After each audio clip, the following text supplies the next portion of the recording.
We are bottoms up investor.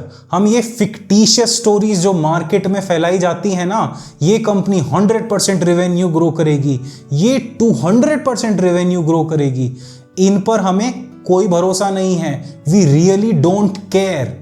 हम लोग इन companies के लिए जब प्राइस पे करते हैं ना, that is at really high valuation. अब मुझे ये बताओ, फ्यूचर कंपनी का क्या इतना सस्टेनेबल है कि वो वाकई में इतनी ग्रोथ करके दिखाएगी? अगर उसमें एरर आ गया तो, और एरर ऐसी चीज है जो अचानक से ही आता है, तब क्या है, तब कंपनी अपनी वैल्यूएशन मैट्रिक्स होल्ड नहीं कर पाती।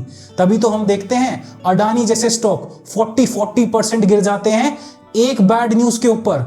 40% क्या, 1/3 हो गया था वो तो, 3-3.5 से 1000 पर आ गया था। इसीलिए मैं कहता हूं कि our holding power is inversely proportional to the premium we are paying for a particular stock। और जब आप 3 साल का बकरा होते हैं ना, और आपका मालिक आपको रोज अच्छा खाना खिला रहा है, तब आपको पता नहीं होता कि बकरा ईद तो अगले ही महीने है। हम लोग वैल्यूएशंस को इतनी इंपॉर्टेंट क्यों देते हैं कि भाई कंपनी हमें कितनी मार्जिन ऑफ सेफ्टी पर मिल रही है?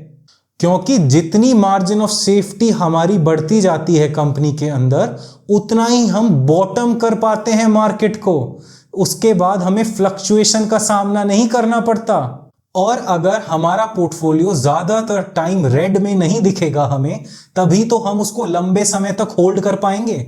नहीं तो जब हमें दिखता है ना पोर्टफोलियो में, ये कंपनी 30% डाउन हो गई, ये कंपनी 40% डाउन हो गई, तो आदमी सोचता है छोड़ ना इसको, बेच के जाते हैं, किसी कोई नई कंपनी ढूंढते हैं। और हमें ट्रेडर नहीं बनना, we are long term investors. हम लोग ध्यान देते हैं कंपनी की सस्टेनिंग पावर को, कि कंपनी पहले भी तो प्रॉब्लम में आई है, उस टाइम कंपनी ने कैसे रिकवरी दिखाई थी। इसीलिए हम कंपनी की बैलेंस शीट पर, उनकी P&L स्टेटमेंट पर, कंपनी के कैश फ्लोस पर भरोसा करते हैं।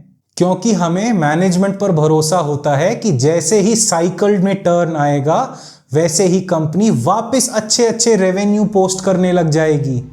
इसीलिए एज अ वैल्यू इन्वेस्टर हम भरोसा करते हैं कंपनी के पास्ट परफॉर्मेंसेस में और कंपनी की मैनेजमेंट पर, कि वो कंपनी को जैसे ग्रो कर रही है वैसे ही ग्रो करती चली जाएगी। हमें अगले 6 महीने में ग्रोथ नहीं चाहिए, हमें चाहिए ग्रोथ अगले 1.5 से 2 साल, अगले 10 साल में।